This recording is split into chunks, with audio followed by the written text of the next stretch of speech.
Hello, welcome to this video. Thomas Egenes, lesson 8. This is the third video for this lesson. We deal with exercises 6 to 9 on pages 97 to 100. And then the final video will deal with the story of the monkey and the crocodile at pages 104 and 105. So now to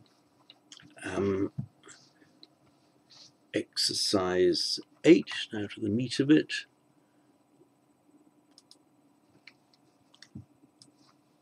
There we are.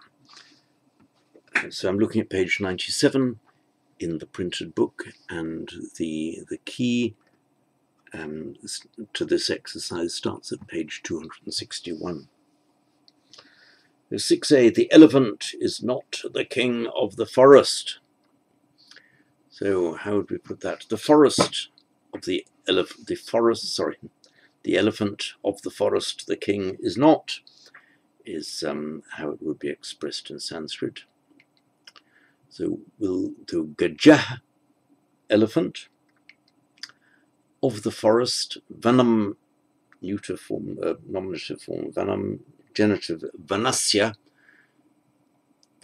king, nripaha, the elephant, and bhavati is not. We're putting the sandhi in gajo, vanasya, nripo, nabhavati. Without sandhi, gajah, vanasya, nripa, nabhavati. With sandhi, gajo, vanasya, nripo, nabhavati. In the key, there is a misprint. If you look at, let's hold this up to the camera where I'm looking at the, there we are. In the key, where in the first line the sentence is given without the sandhi, gajavanasya nripana bhavati. In the transliteration with sandhi, in the Devanagari with sandhi, it's correctly gajo vanasya nripo nabhavati, but in the transliteration, in the English bit, it's written as nripaha nabhavati, which is wrong, of course. With the sandhi, it should be nripo nabhavati. Number 2, how do you see the moon? You can say in Sanskrit either the moon, how do you see, or how do you see the moon. You can, those words you can swap with no change in meaning. But putting the how first, so katam, how, chandram, the moon, you see, pashyasi. In English, how do you see the moon? There's the interrogative how, and then the verb is in the interrogative form, do you see? You don't do that in Sanskrit. You have the katam is the interrogative word. That it's now known that it's a question, it's an interrogative sentence. You don't need to put any other marker in to show that it's a question. So how the moon you see, literally, is how do you see the moon. So katan chandram pashyasi. Katan chandram pashyasi. You see that in the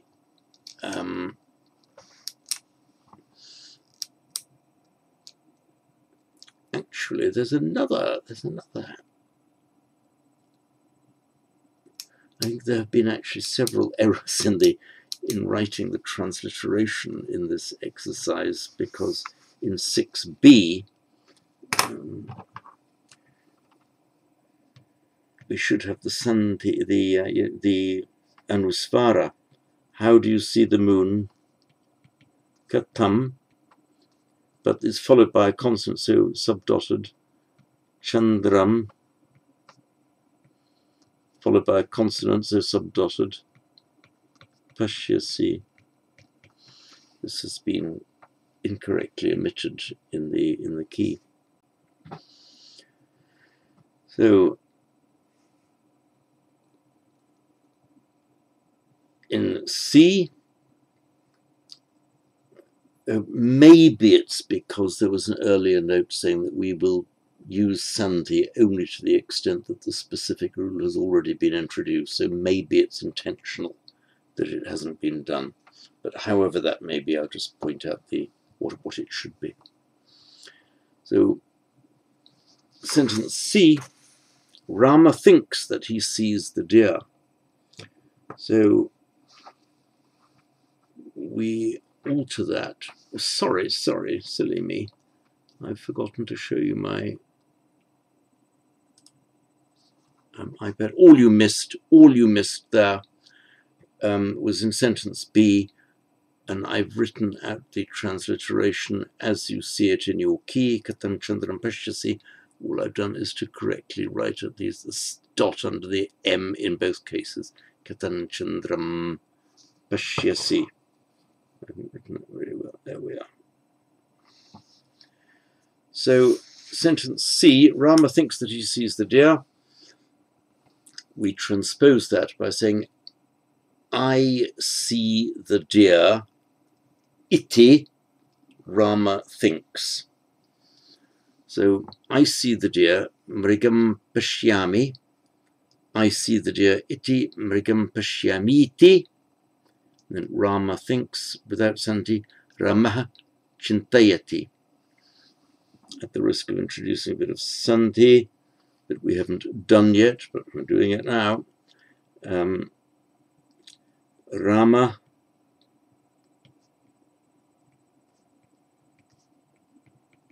chintayati. Where the visarga occurs before a cha, it alters to take on the quality of that cha, so it becomes a palatal. Ramash chintayati. So, and just as, for example, elephant gaja, and the elephant is gajashcha. So the sh becomes a sh. Ramash chintayati, and gajashcha becomes gajasta. Sorry, gajashcha. Gajashcha.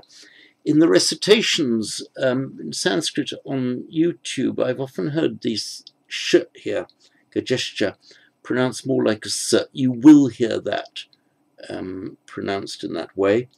It's always written as a sh. For example, I write gajashcha in Devanagari. Gajashcha. So the sh written followed by another consonant is sometimes changed to that. For example, shruti, hearing. You might expect, I'm going to write it wrongly, you might expect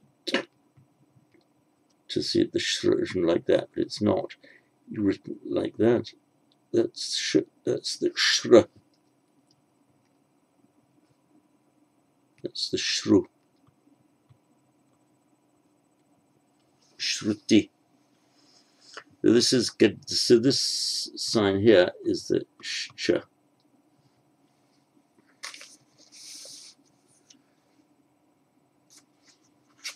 Sentence D, the fruit is in the hands of the boy.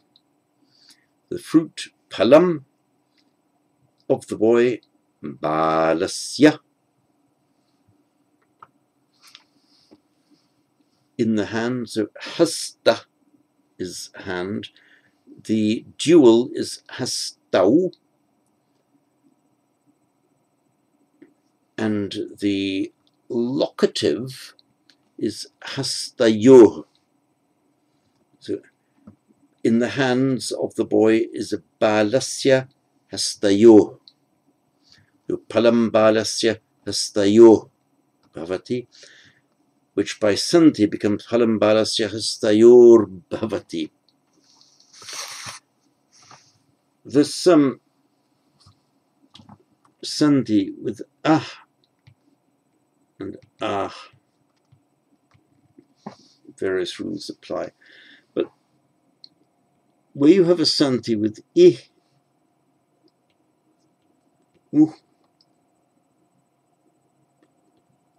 U, E.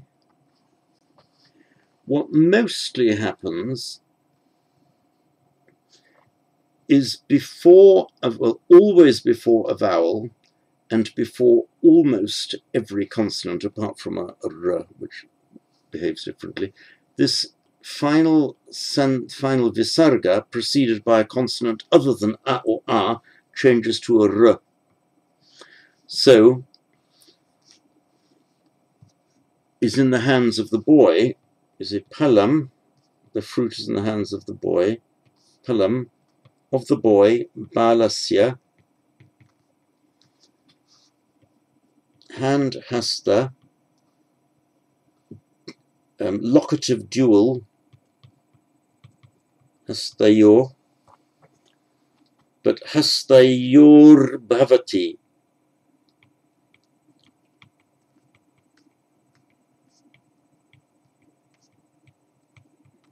Because we've got an O, there's the O with visarga, followed by a voiced consonant, hastayor bhavati.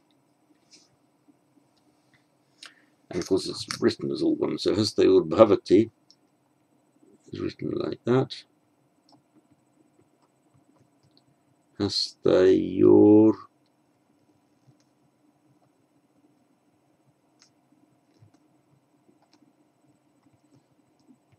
bhavati. Hastayor bhavati. So this is the yo here, and this is the hook at the top right of the letter. Of course, it's pronounced first as rb. Hastayor bhavati. How does the king live without Rama? So how Rama without the king lives? So how katam?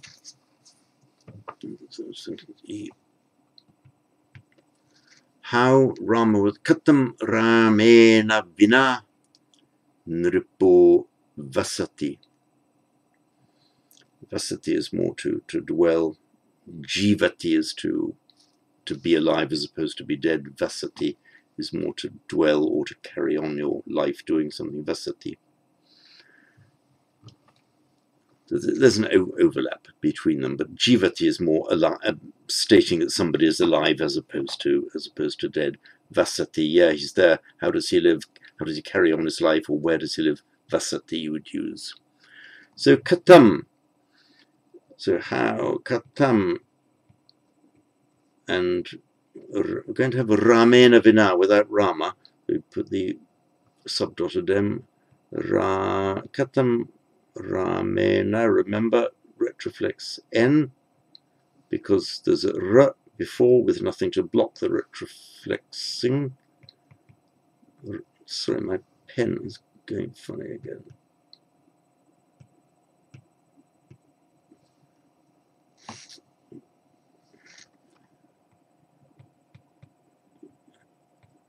So katam ramena vina nripo vasati.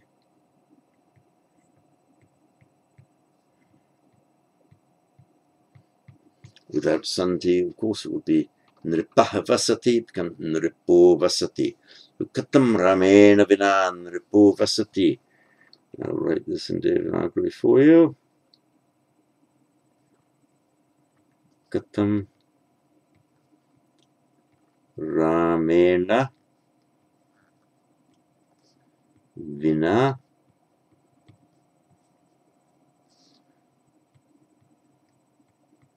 nripo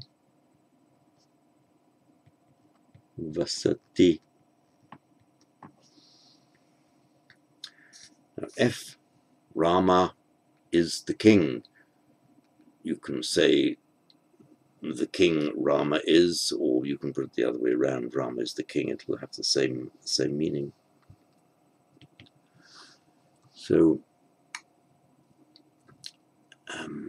in transliteration, say Ramo Nripo Bhavati or Nripo Ramo Bhavati will be obvious which it means. Should be obvious which it means. The king is Rama, or Rama is the king. In English, it's perfectly clear that the subject would come first. In Sanskrit, the order is not fixed. So if you say Nripo Ramo Bhavati, it could mean the king is Rama, or Rama is the king. It could mean either. So Nripo Ramo Bhavati, with the Sandhi, of course, Nripa Rama Bhavati, Nripo Ramo Bhavati. Devanagari.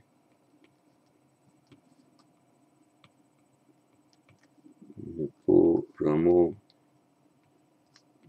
Bhavati.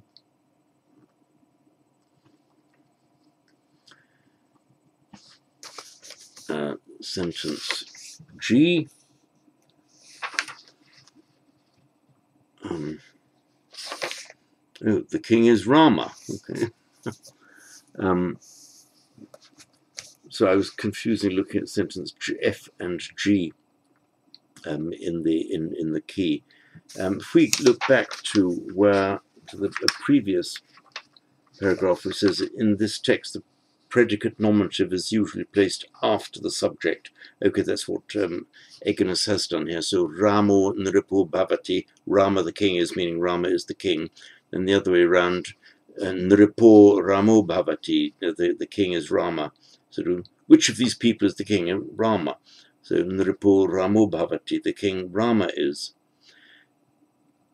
But as it's indicated in this in the text where Egenes said other word orders are equally common, which I've changed to other word orders are common, it could be either, and it would be dependent on context to see which one is meant.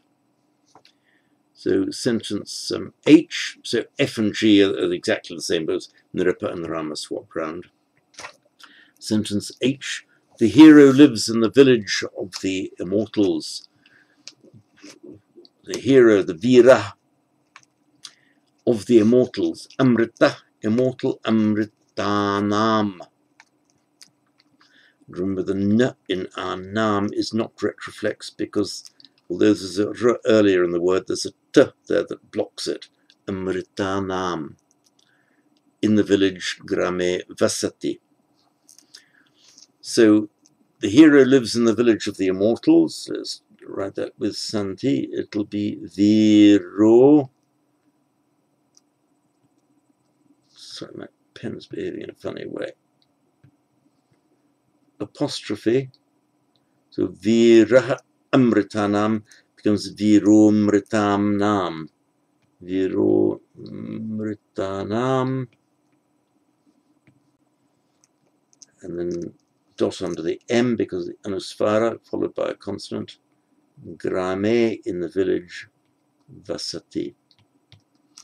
Viro.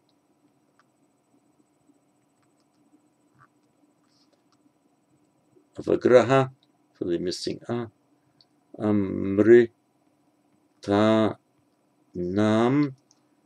I'm not going to write the full consonantal M because there's a consonant following, so it's the dot above. Amritanam. Grame. It's grammar. Grame. Vasati. Viromritanam. In pronunciation it would come as Ritanang Grame because it's influenced by the following G. The Anusvara is pronounced at the same position in the mouth. So not Amritanam Grame, but Amritanang Grame Vasati. Good. Now we proceed to exercise 7, where you are invited to translate and write in Roman script, then take out the Sandhi, and finally write in English. Okay, we won't go through all of that, so I'll go through sentence by sentence. So, 7. Katam Suryena Vina Nara Nripam Pashyanti. Katam, how? Suryena vina, without the sun, as in the sun in the sky. Nara, people, the men. Nripam pashyanti, how they see the king, which would be how can they see the king if the sun isn't in the sky. So Suryena, see that the Suryena vina, so katam,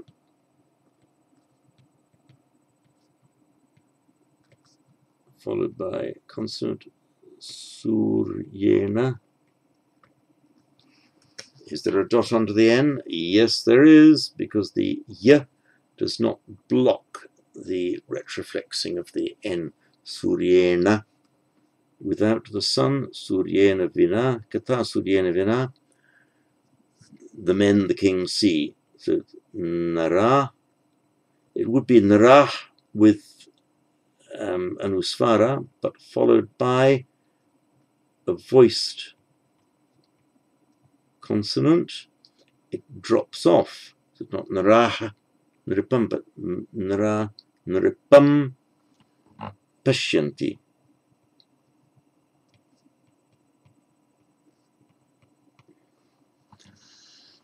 I'll write it in Devanagari. So katam.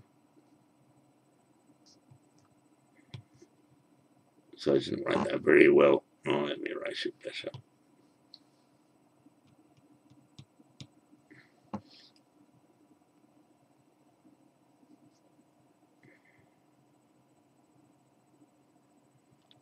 So my pen's going a bit funny. I can blame my pen this time.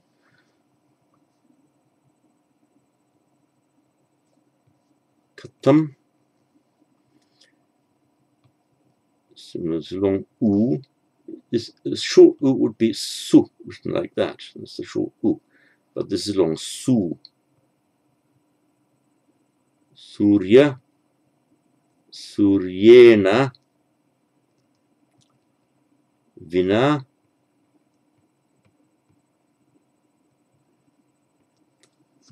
Nra nripam pashyanti. Nra nripam, space here, pashyanti.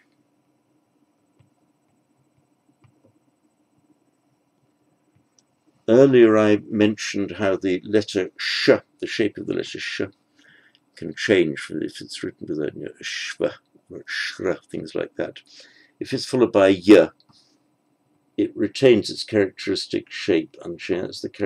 That's the sh, that's the characteristic shape of it, and it retains that character followed by y. So this is shya, the pashyanti. It doesn't become like that. Pashyanti. Sentence B. The student's teacher, students in the plural, so it's apostrophe, the student's teacher reads the book.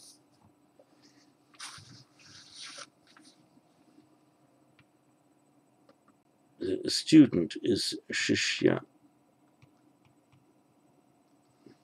So of the students, the teacher, so shishyanam acharya. The retroflexing of a n after a r, you know about that now. The exact same phenomenon occurs after the retroflex sh, not after the palatal sh, not after this one, but after the retroflex sh. It has the same effect as a r on a following n. So shishyanam. Shishya, student or pupil, shishyanam, of the pupils. So shishyanam acharya. Sorry, I'm using the Pali form acharya. It's acharya in Sanskrit. And with there's no anusvara here. It's a full consonantal M because it's followed by a vowel. So shishyanam acharya, and so written in Devanagari. Reads a book, the pustakam.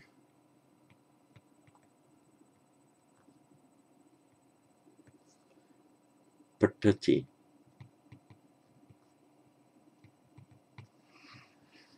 pustakam patati.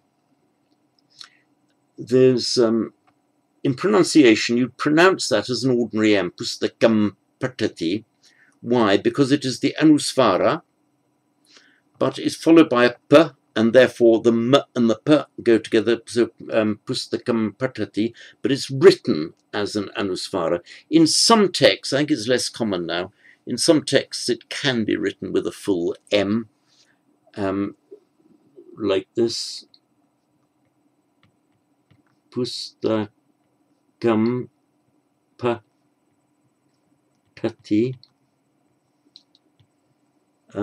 You wouldn't say it's more common to, oops, it is a lot more common to see it written as the anusvara than new word patati. Both are correct, but this one is, you'll see more frequently, and that's the commonly used way of doing it, so we might as well stick to it. So, written now in Devanagari, Shi, Shyanam,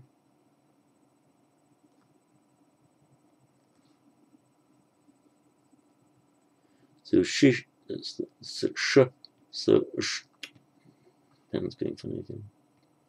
Sh plus Ya is written like that, so the characteristic part of it, as usual, followed by the Ya. So this is the Shya. There's Shishyanam, followed directly by a word beginning with a vowel, Shishyanamacharya, so written as if all one word. Acharya. Shishyanamacharya. Pustakam.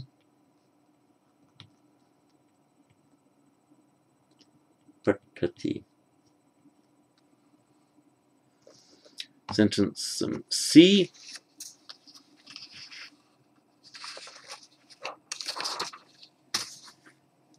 Here in the forest is fruit. Remember, in English, we talk about fruit either as an individual fruit, a fruit, or we can use it as a collective noun meaning fruit generally. When it, in Sanskrit, and the same applies in Pali, when you're talking about fruit generally, you use the plural palani. So here in the forest there are fruits, the boy says to the hero. So here in the forest fruits are iti, the boy to the hero says. So atra vane, here in the forest, palani bhavanti iti, so palani bhavantiti, the boy to the hero says, balo viram vadati. So I'll write this out for you. See, atra vane, here in the forest, palani bhavanti iti, bhavantiti.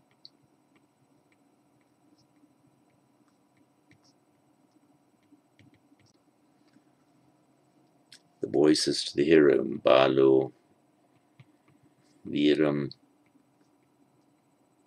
swara vadati. And in Devanagari, atra vane, sorry, palani, not very well, palani bhavanti, bhavanti, balo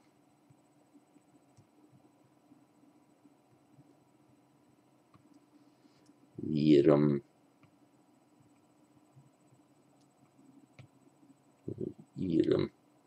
vadati.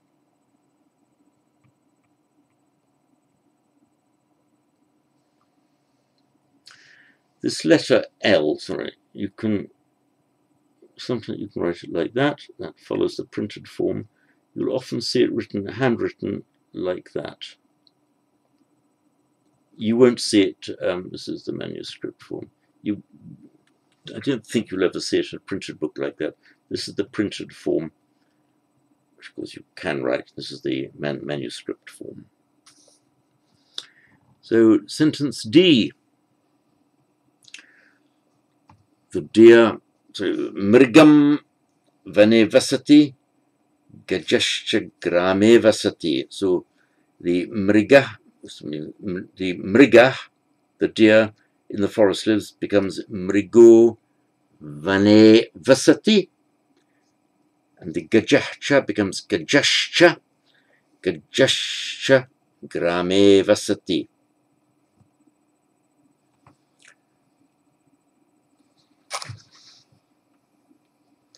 So D, written transliteration, mrigo vane vasati.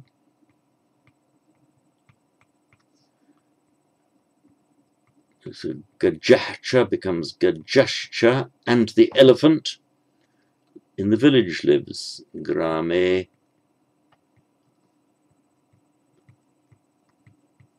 vasati. So in Devanagari, mrigo vane vasati.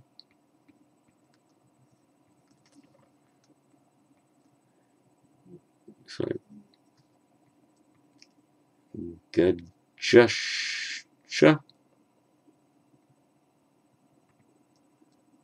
Gajashcha. Grame vasati.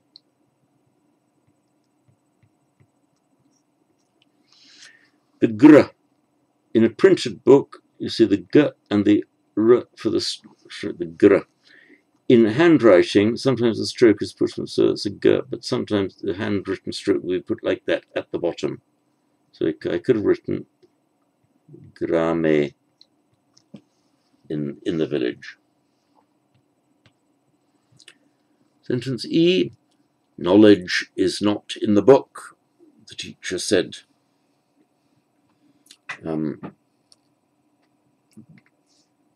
Or rather, jnanam pustakena bhavati, jnanam pustake na bhavati tyacharya vadati. Jnanam pustake na bhavati tyacharya vadati. There's an error in the way the Devanagari is written. At the bottom of page 98. It's written, if you see the bottom line there, a second word, it's the same in the line above as well.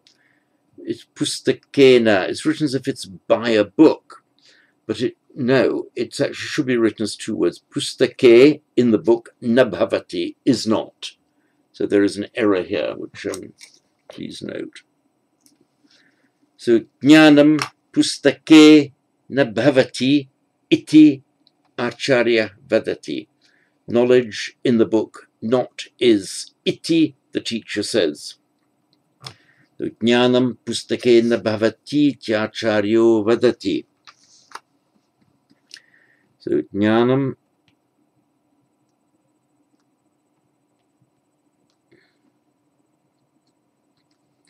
pustake, pustaka, a book, pustake, in the book, na bhavati. Na bhavatiti, but now it is not the teacher. Na bhavatiti acharya becomes na bhavati tyacharya. Acharya becomes now acharyo vadati. You've got several sandhis here. So jnanam pustake nabhavati iti becomes nabhavatiti. Nabhavatiti acharya becomes nabhavatiti acharya. but followed by vadati, the ah becomes o, so na bhavati tya charyo vadati. And in Devanagari is the special sign for the jna. Jnanam pustake. So my pen's going funny again, it's jumping about a bit. Na bhavati tya charya acharyo vadati.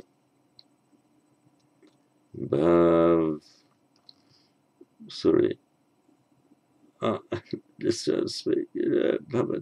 sorry, this is meant to be T. I forgot to leave space for the E. Bhavati charyo vadati. I haven't done that terribly well. I'll do it again for you. So jnanam. So this really is my pen doing funny jumps about. My electronic pen. Jnanam. Notice that in Pali, this is jnana, in Sanskrit, knowledge. In Pali, it's written with the subdotted N, jnana, also vijnana. That's a feature of Pali, where you get nya followed by a vowel, followed by a n in the same word. That n becomes retroflex. I think this is a nyena. No, it doesn't always work, but certainly with the word jnana, it works. So just bear in mind that in Sanskrit, it's an ordinary dental N. In Pali, the same word has a subdotted N. So jnanam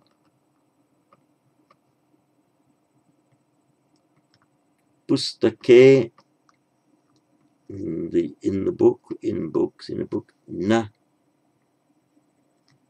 bhav va. I've written E here, so bhavati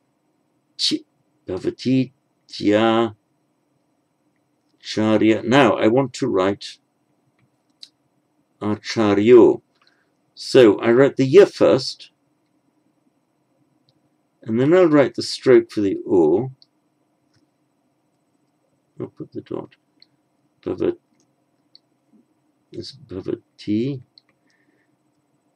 Watch how I'm doing this. That's not the only way of doing it. The r, in this ryo group, the r is the first sound, but it's written, whenever it's the first sound in a group, ryo, it's always written at the top right. So the fact that it's put at the end and up at the top doesn't alter the fact that in pronunciation it comes first. And it comes even after the sign for the O. You see the O sign here? If it were just yo, it would be that, but that's yo. But if I want to make it ryo, the r still put at the top right, ryo, acharyo vadati.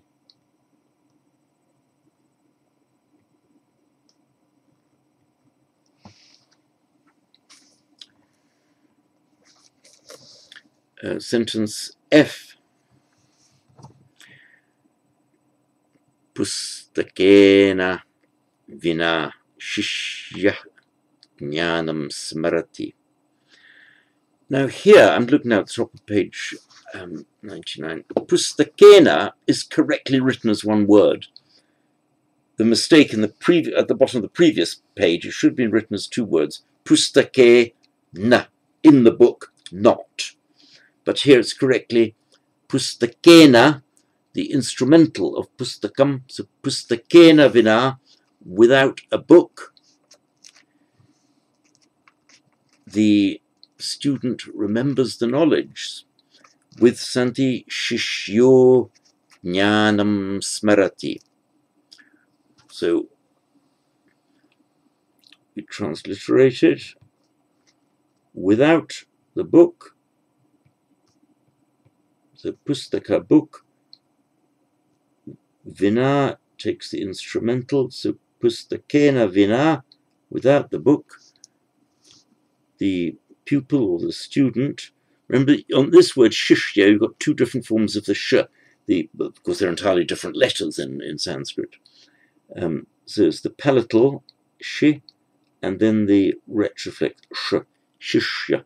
So shishyo, the ah becomes o because of the following voiced consonant. Yeah, shishyo jnanam smarati. So pustakena vina, without the book, shishyo jnanam smarati, the pupil, the knowledge remembers. So let's get something to put my hand.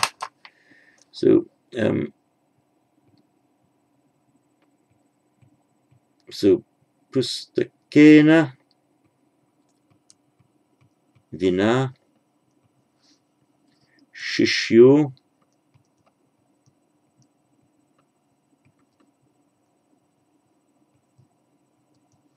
jnanam smarati. Jnanam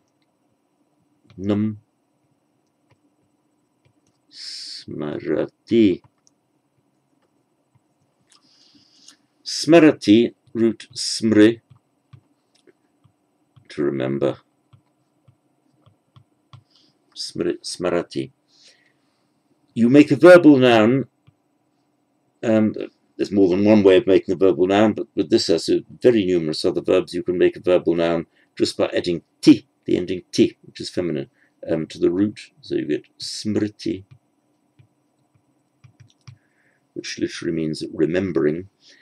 And that comes into Pali as sati, which, as we know, is the usual Pali word, usually translated as mindfulness, and satipatthana sutta, and so on, sati. So the original meaning of sati is simply remembering, and of course by extension and special usage, it came to mean mindfulness as we know it. Sentence G. It begins with a vocative. Rama kutra mrigena saha gacchasiti putraha prichati. So Rama, O Rama, whither, kutra, where, whither, mrigena saha, with the gear, with the deer, gacchasi iti, gacchasiti, putra prichati. So putra, the son, prichati asks, Rama, kutra, mrigena saha, gacchasi. Those are his actual words, but he's been quoted, so gacchasi iti, gacchasiti. Rama kutra mrigena saha gacchasiti, putra prichati. We'll do it in romanization with sandhi. So Rama, again the vocative, so just the ending ah, that's it. Rama kutra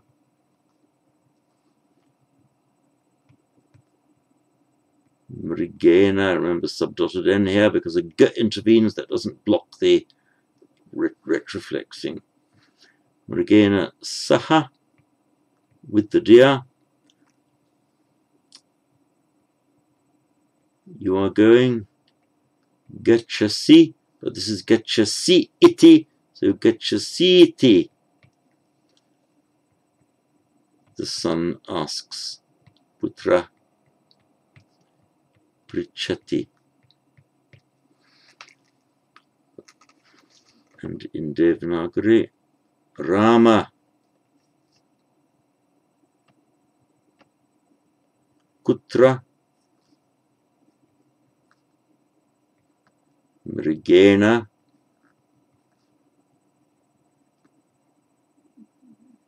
saha. So is my pen playing up?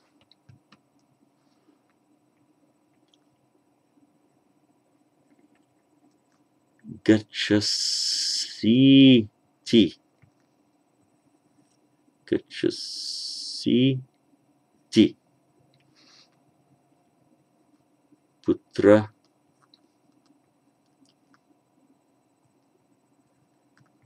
prichati. And sentence H. Narah balaya pustakam patati. With Santi. Naro balaya pustakam patati. So the man to the boy the book reads. So let's write that with Santina. Naro to the boy balaya the book reads. Pustakam subdot because followed by a consonant is still pronounced as an M. Patati. In Devanagari. Naro balaya pustakam. So it's not very elegant. Patati with the t now. Patati. So that's end of exercise 7. We now go on to exercise 8.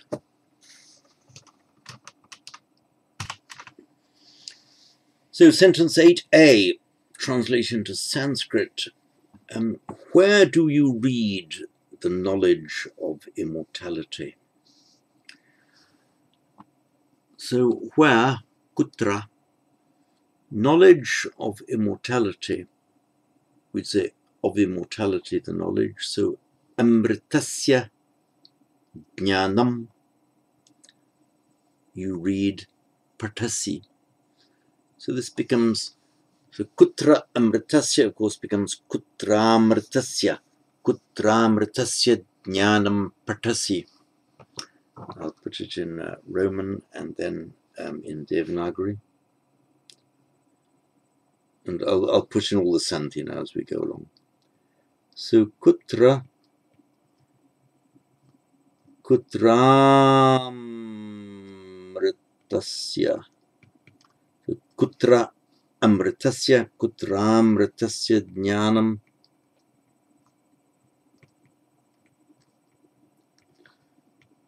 patasi.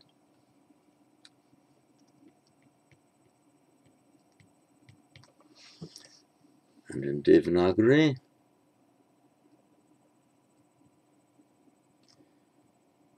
kutramritasya, so kutramritasya jnanam patasi. Kutramritasya jnanam patasi. B.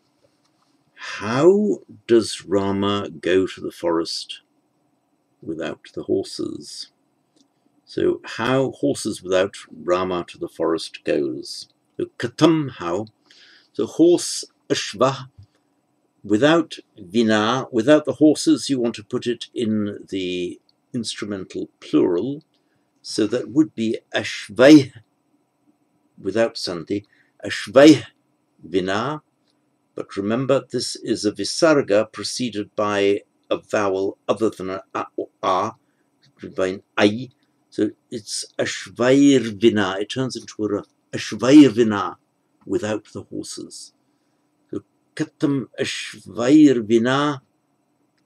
Rama to the forest goes. Ramo vanam vanangachati. Ramo vanangachati. So katam. No anuswara here, it's a full consonantal M because followed by a vowel. So ashva,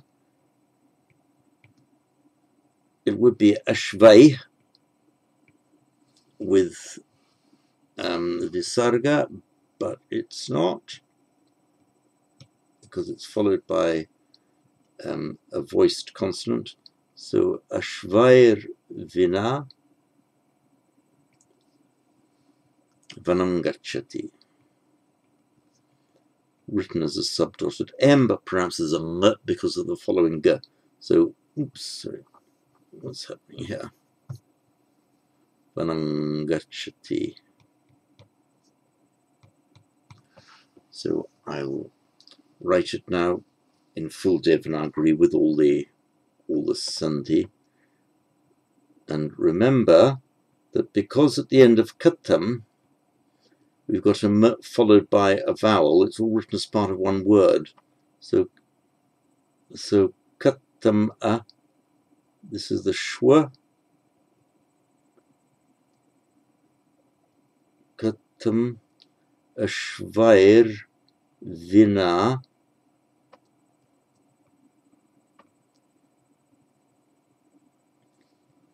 I'll explain that in more detail in a moment. So all this now is run into one word because you've got to make a juncture. Ashvair vina. Katam ashvair vina. Vanam gacchati. So it's Ramo vanam gacchati. Okay, I've got to put in Ramo. How does he go to the vanam gacchati? Don't worry, I forgot to put in the Rama. Don't worry about that. Gacchati. So ashvair vina. So the shva plus va, we make it like this. Shwa. And the I, ashvai. This is now shvai. Now ashvair vina. Okay, remember we've got to put the stroke for the short I first, then the v. Sorry, I haven't written that well. Ashvair vina. Let's put the na here. So what are we going to do here? We've got the I, vi, but the r, as usual, goes at the top right of the entire cluster. So although it is pronounced rvi, we put the I first and the r at the top right of everything. So this is rvi, ashvair vina. You just have to remember, whenever you see this hook here, that indicates a r at the beginning of that group of letters, and they're all treated as one. For example, if you type in ashvair vina into the lexilogos, it will treat the rvi as one single unit. For example, if you delete it, you can't just delete part of it, you delete the entire rvi. Let me see if I can call it right up now for you. Here we are.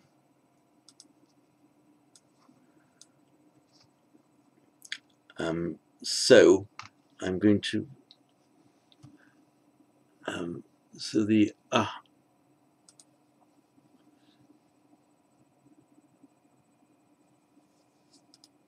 Schwa. Sorry, I'm mucking this up.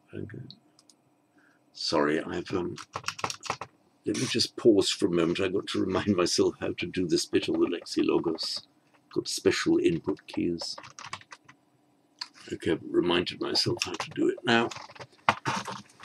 In the lexilogos, you write an SH for a palatal sh, which is different because in the Monia-Williams system, it's different. So ashvair vina. I will take it off here, and let me put it back into a Word document. This is our header sheet. I've written it actually in there. Look at that now. V ashvair vina. Okay, and this is a typeface I don't like very much. Get to the one that I do like. Arial Unicode. Let's make it a lot larger so you can see exactly what I'm doing. So here's the, you see here the shva, the sh with the v, the I bit. Now the rv is the v. You see the e written before it, and there's this top right. Now if I start deleting it, the a is a separate unit. I can delete that on its own. The n is a separate unit. I can delete it on its own. But I hope it proves you're right. The rvi is treated as one unit, so one delete stroke and it'll cross the whole thing out. Ah, no, it hasn't. This one treats it as a separate. Ah, this one, it is treating it as separate, which would not be normal in the Devanagari script. So there we are. Ashvair Vina is written correctly for you there. Good, there we are. Back to the exercise. Let me get rid of this pain for you. So now to the next sentence.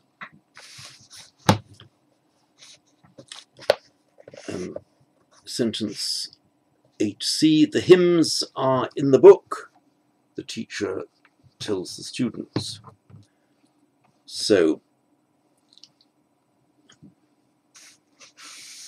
the hymns are in the book, the teacher tells the students. So, in the book, the hymns are iti, the teacher, the students tells the students. Accusative plural masculine, shishyan vadati. Remember, shishyah would be the nominative, but this is the accusative shishyan, accusative plural, shishyan vadati, tells the students. So, in the book, the hymns are the sukta, it's a neuter, suktam, plural is suktani. And remember, in Pali, that would be shortened to a short u, suttani, but in Sanskrit, it stays long, however many consonants follow, suktani. The pustake, in the book, suktani bhavanti. In the book, the hymns are iti, the pustake, suktani bhavanti, tyacharya shishyan vadati. Let's put it now in transliteration. In the book, pustake, suktani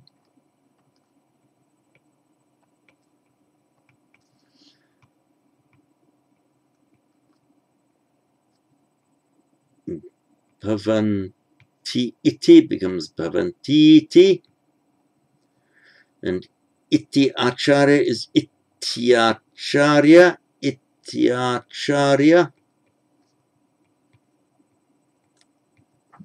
shishyan vadanti.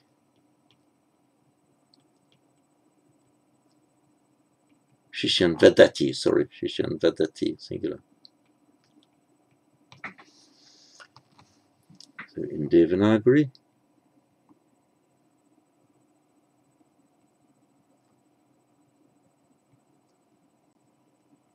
stake, suktani,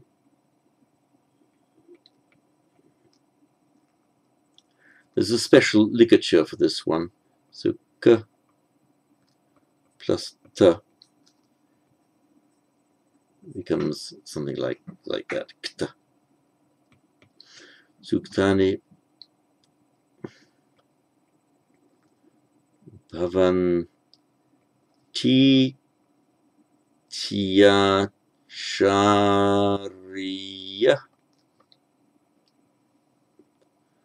Bhavanti tyacharya shishyan vadati. And the two different forms of the sh and the sh. Shishyan, because it's two consonants, word ending in a n, that can beginning in a v, run them together in writing. Shishyan vadati. Shishyan, put that right, Shishyan vadati, yeah. So, pustake suktani bhavanti tyacharya shishyan vadati. Why here we know the ruler of the r and the sh making a following n retroflex? Why is this n not retroflex? Because the answer is that where the n occurs as the last consonant, or sorry, the last letter, the last sound in a word, it does not retroflex itself. So we would have, for example, by the student, instrumental shishena. The n is not the last sound in the word. The a is so shishena.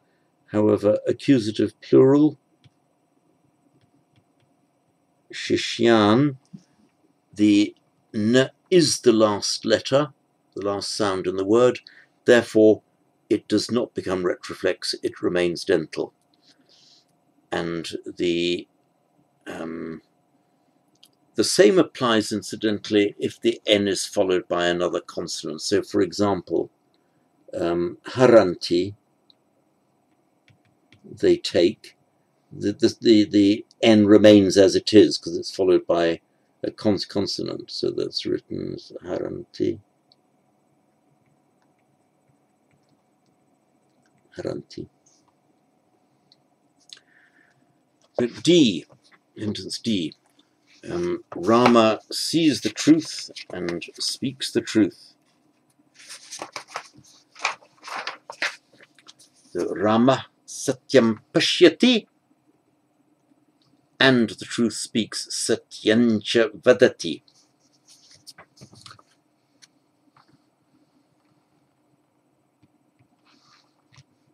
So Rama sees the truth. Rama,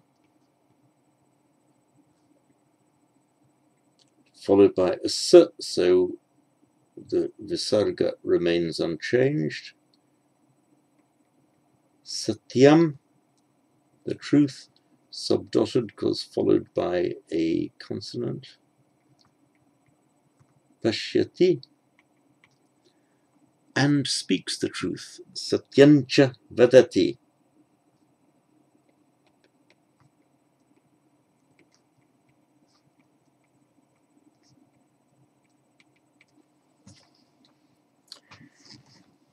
Now in Devanagari, Rama satyam pashyati satyancha vadati. Satyancha vadati. In Pali texts, you very often, satya of course is truth in Pali, you can see it written like that, reflecting the Sanskrit and the Devanagari way, but you will very, very frequently see it written, run together, and with the sandhi actually written, satyancha. Either are equally correct. You will tend not to find the second form in Sanskrit, but you will find it very frequently in Pali texts. So sentence E. I see the sun and the moon, says the son of the king. So I see, pashyami, I see the sun and the moon. Suryan chandran cha pashyami. You could also say Suryan cha, chandran cha, pashyami. And then iti, because that's pretty what it's saying, pashyami iti. Of the king, the son says, nripasya putru vadati.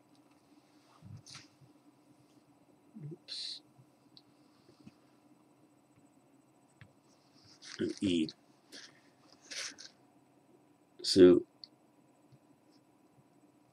Suryam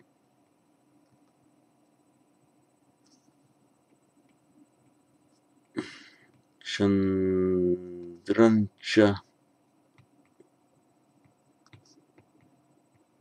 Pashyami, then Pashyami iti, Pashyamiti.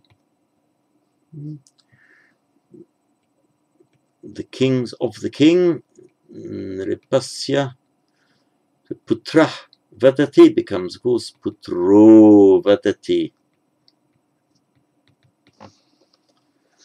And Devanagari, the ya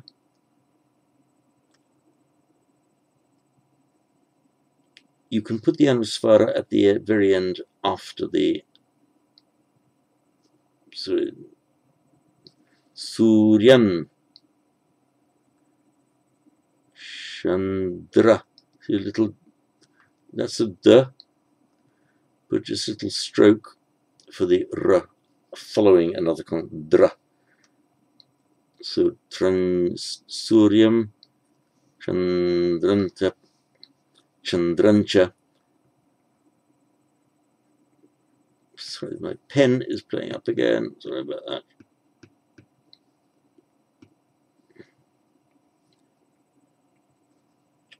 What's going on here? Pashya Miti. Pashyamiti. Nripasya Putro Vadati. Suryan Chandrancha Pashyamiti Nripasya Putro Vadati. Sentence F. Without knowledge, there are no teachers or students. So there are, you can actually translate that pretty literally into Sanskrit. It so happens that Tatra Nabhavanti, there are no teachers. Tatra Shishya Nabhavanti, there are no teachers or students. Acharya Shishyava Nabhavanti. Tatra Acharya Shishyava Nabhavanti. So without knowledge, Jnanena Vina. So without knowledge,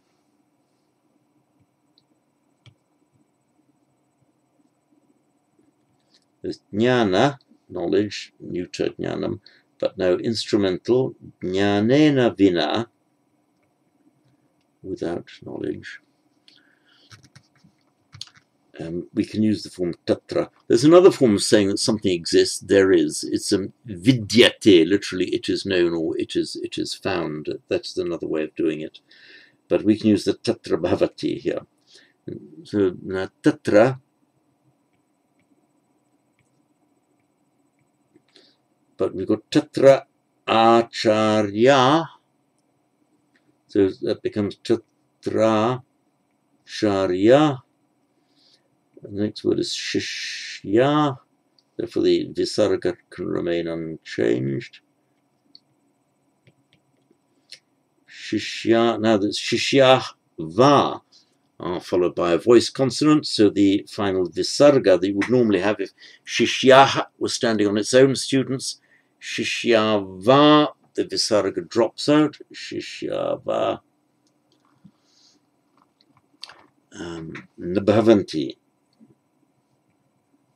are not. So I'll put that now in Devanagari. So jnanena vina tatracharyaha shishyava nabhavanti.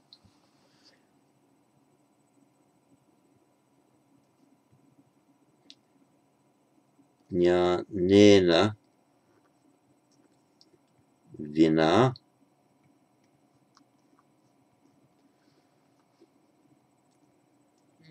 tatra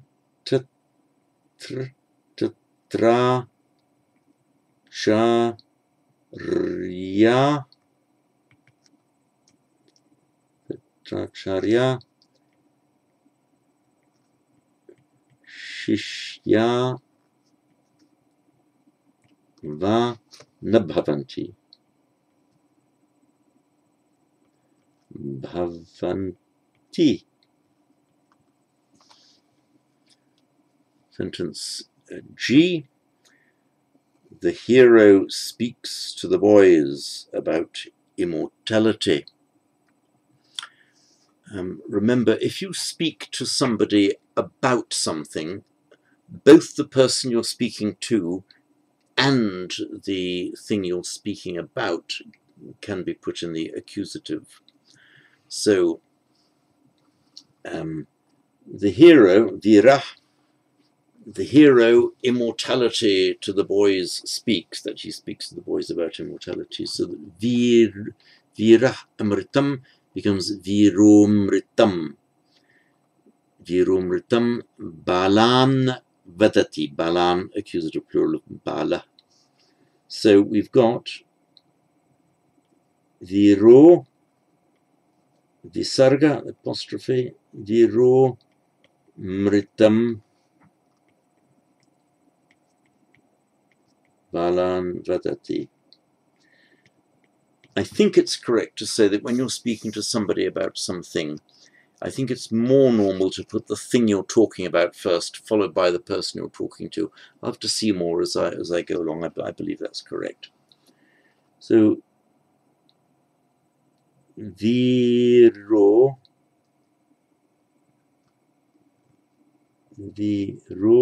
avagraha mritam. So there should be a dot there.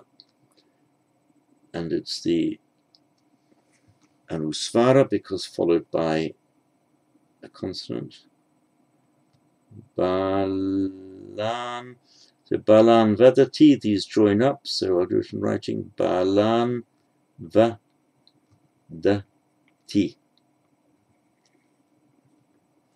Virumritam balan vadati. A sentence in H. That's the last in this exercise. The horses, elephants, and boys come from the village. So you can say, from the village, the horses, the elephants, and the boys come. So gramat, from the village. Ashva, gajah, balah, cha, agachanti, sorry. With sandhi, first of all, you've got the gramat from the village, followed by the ashva, horses, followed by a vowel. Therefore, the gramat ashva becomes gramad ashva. So he comes from the village is gramadagachati. Without sandhi, gramat agachati. With sandhi, gramadagachati. So here from the village, the horses come. Gramadashva ashva agachanti. So from the village, gramadashva gaja balashcha. Ch agachanti, because it becomes chagachanti. So let me write this. So from the village, grama. Instead of writing a t, I write a d because next word begins with a vowel.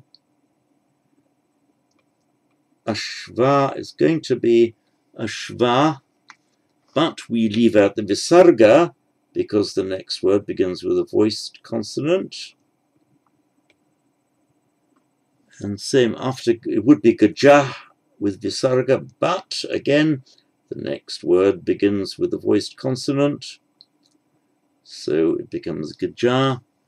It would be balah cha, but next word begins with a ch, so the visarga becomes a sh. Balash cha. And this ch agachanti, so that becomes chagachanti. So it does very often happen that you've got to be alert to a whole series of sandhi changes in a single sentence. In this particular sentence, gramadashva gaja balash chagachanti, every single word, the ending of every single word is affected by sandhi because of the following word. Gramat, ashva, gajah, balah, cha, agachanti, with sandhi, gramad, ashva, gajah, balash, chagachanti. So writing it in Devanagari, gramad. Now, gramad ashva, we can write it separately in Romanization, but in Devanagari you don't.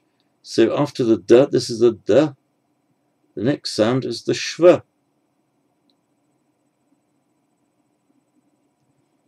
Gramad Schwa. Sorry, I've forgotten already. Oops. There, my mistake. Gramad Schwa, Gramad Schwa. And again, it's something you've got to be alert to. We aren't used to seeing it this way in Roman script. We separate the words here, Gramad Schwa. Okay, very clear. In Devanagari, they're run together. Final consonant followed by an initial vowel in the next word. It's written as if it's all part of the one word. This is the D. So if you don't read it properly, you might read Gramad Schwa. What is Schwa?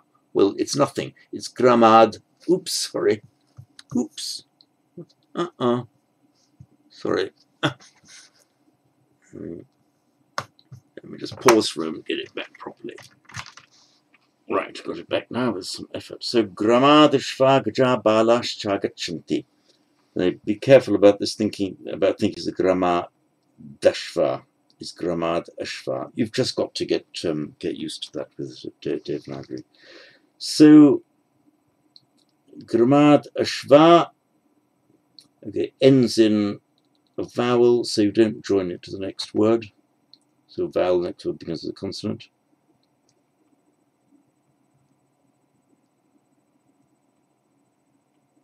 Gaja, again, same applies. Gaja, Balash, Chagachanti. So Balash, Ch, these have to be joined together, and the Ch and the A have to be joined together. So Balash Chagachanti is all written as if it's one word. So I'll write it for you. Balash, then a special way of writing Ch. Balash Cha Ga Shanti.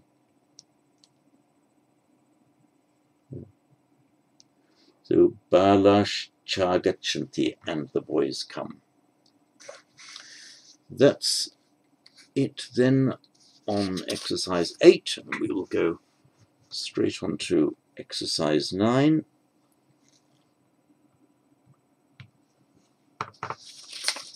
Which is simply a question of recognizing words in the Devanagari script for transliteration. Many of these words you will already know. Many of them you may know in their Pali, but not necessarily their Sanskrit form. So 1,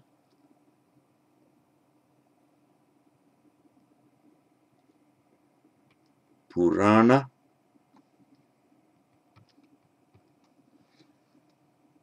2, try and do these yourselves before I write them.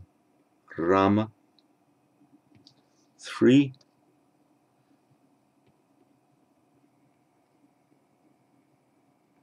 Purusha.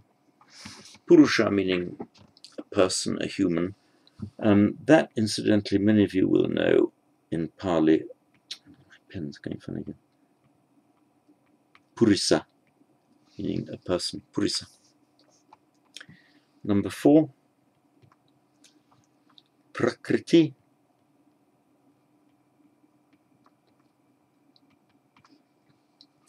Prakriti meaning nature. Cognate with the Latin procreare, which we have in English as procreate, because nature is that which carries on procreating itself in the animal, vegetable kingdoms. Prakriti. 5, Prajna.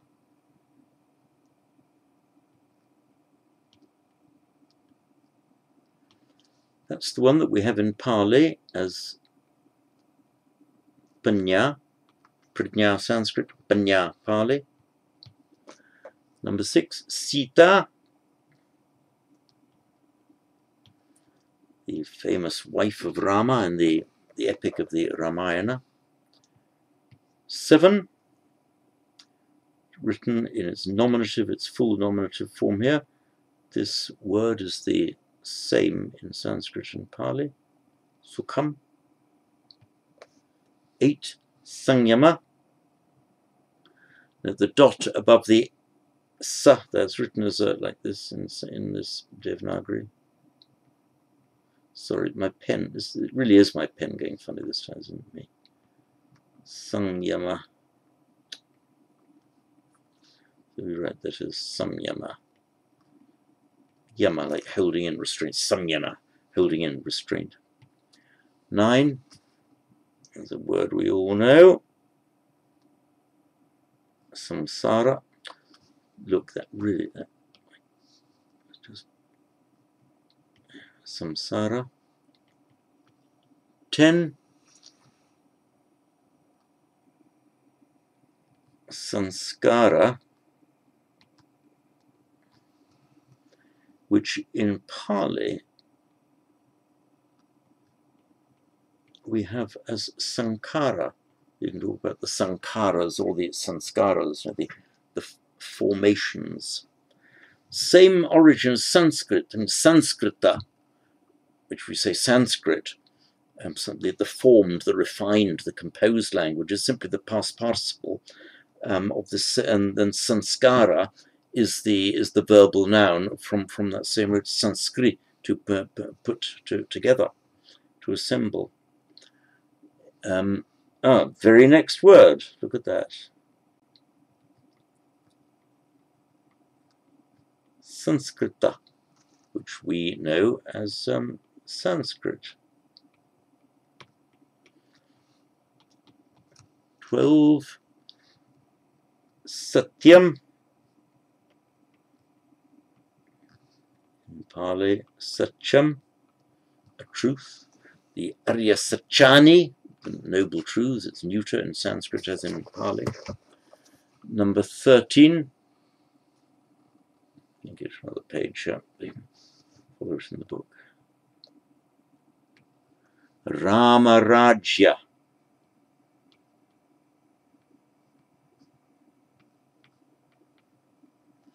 So it's the kingdom of Rama, the Rama kingdom. We know that Raja is a king, and Rajya is rulership or kingdom. Number 14, this is the name of the great epic, Ramayana.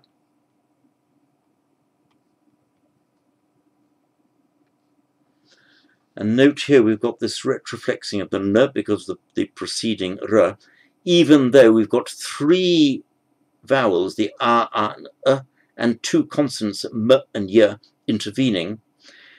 However many consonants and vowels intervene between the r and the n will still be made retroflex unless one of those intervening elements blocks it. So out of the the t and the j and that group. So you see from here, however many intervening elements there are, if none of them is this element that blocks the retroflexing, it will remain retroflex, hence the Ramayana. 15. Shishya.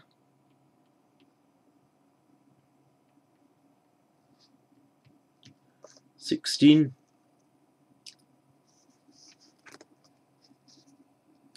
Sthita Prajna.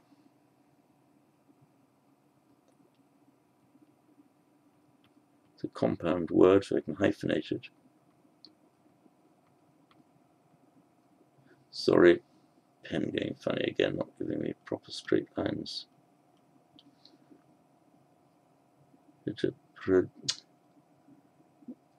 Sorry, it's playing me up.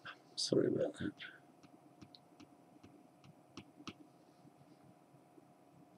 Sthita Prajna. I'll do a bit of grammar here. It means sthita, standing or established or firm. Sthita Prajna, person of firm wisdom, established wisdom. How does the key give it? Man of established intellect. Okay. The word on its own, we've just seen for wisdom or intellect. The word on its own is this feminine noun, prajna. Where, however, and this applies generally, where we have this feminine noun on its own, prajna, is now part of a compound, and it's a compounded adjective firm wisdom, meaning a person of firm wisdom. It now becomes an adjective and behaves like any other adjective, and is treated as a word ending in a short a. So if you're referring to a woman, it would be a sthita prajna, but that's not because the original word is prajna, but that's because the adjective now, originally with a short a, it's become long a to make it feminine. If it's masculine, it's a short a, sthita prajna. And you will find that again and again. Be alert for that. 17. Now, Bhagavad Gita, the Song of the Blessed One. Sorry, Bhagavad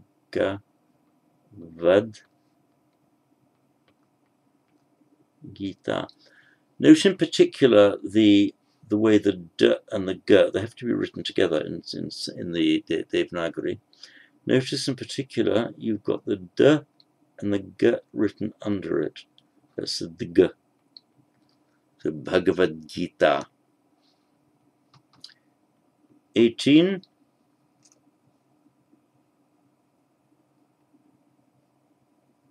Samadhi. 19. Not a very easy one. Yoga. 20.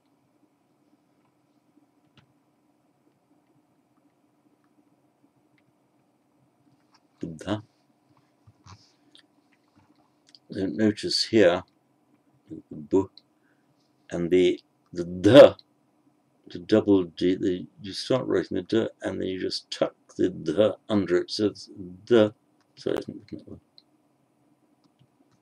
plus d becomes written like this. Buddha. 21. Another even bigger epic. Is the Mahabharata. Sorry, Mahabharata. 22. Prajna Paradha. This is the Prajna, the intellectual wisdom. Aparadha is a crime or an offense. So Prajna Paradha will be a crime of the intellect. How does he transfer? Oh, mistake of the intellect. Okay. So Prajna Paradha. Prajna Aparadha. Prajna Paradha. Prajna Paradha. 23. Vedanta.